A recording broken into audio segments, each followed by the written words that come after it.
Hi there, everybody. So, do you know that song, that country song by Garth Brooks called Unanswered Prayers? You might have heard of it before. It's pretty familiar. The song is about how Garth goes to a high school football game years after he's been married, and he bumps into his high school flame. And that girl is someone that he had prayed often to God during high school that girl would become his wife. Well, as things turned out, she did not become his wife, but Garth was thankful for that because the wife that he had was far better than the way his high school girlfriend turned out to be. And the thing I'd like you to think about, though, is that to call that an unanswered prayer really isn't quite right. Because it is that God did answer his prayer, it's just that he answered it with a no, here's something better. That's what we're going to discuss today from the life of King David, that God always answers our prayers no matter what. Sometimes he answers them with a yes. Sometimes he answers them with a no, but trust me. And every once in a while, sometimes that no, but trust me is because he has deeply in his mind, here is something even better. That happened to King David. He had nothing but chaos in his life for a long time. We've been covering that through the pages of Scripture. First, on the run for many years in the wilderness from evil King Saul. Then he finally takes over part of the kingdom, but there's a civil war for a while because of some remnants of the house of Saul making war with David and his people. Finally, there's peace on every side. Finally, David is able to take over the kingdom, all of it. And there's no more civil war going on. He renews his people in worshiping the Lord first, because that had kind of been off to the side during Saul's reign. He dances with all his might before the Lord. He wants nothing but the very best for God. And as he sits down in his palace, and there's peace on every side from all of his enemies, he looks around and says, why do I have this palace, this permanent structure that I get to live in, and there's the house of God over there in a tent, the tabernacle. It's not even a permanent structure.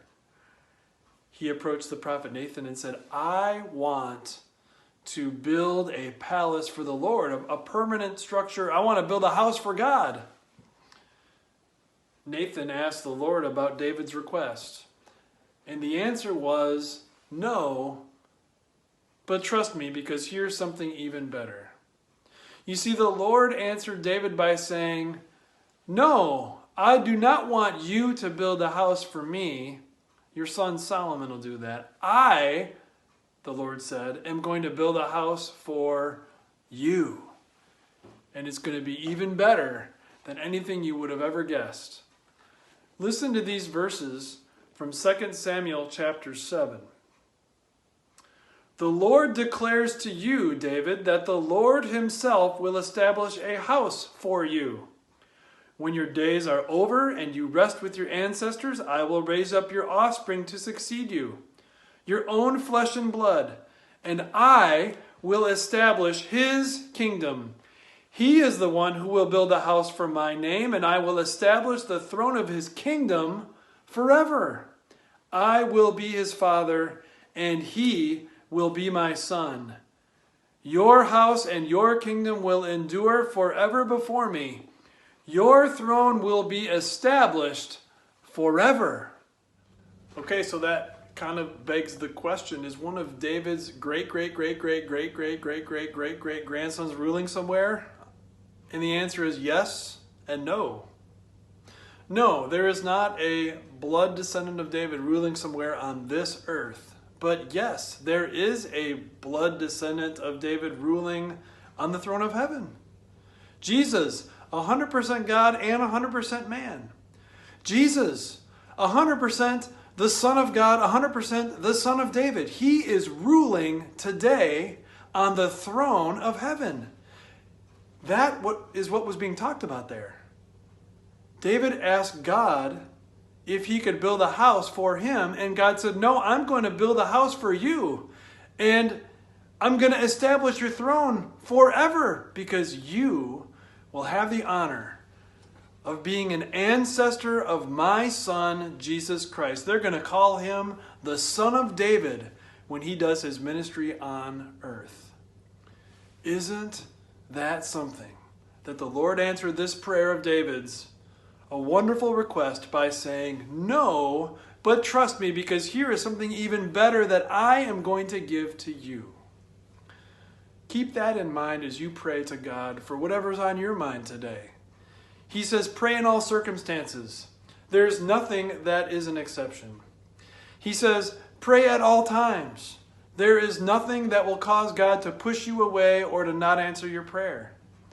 And you can be confident that he is so loving and compassionate.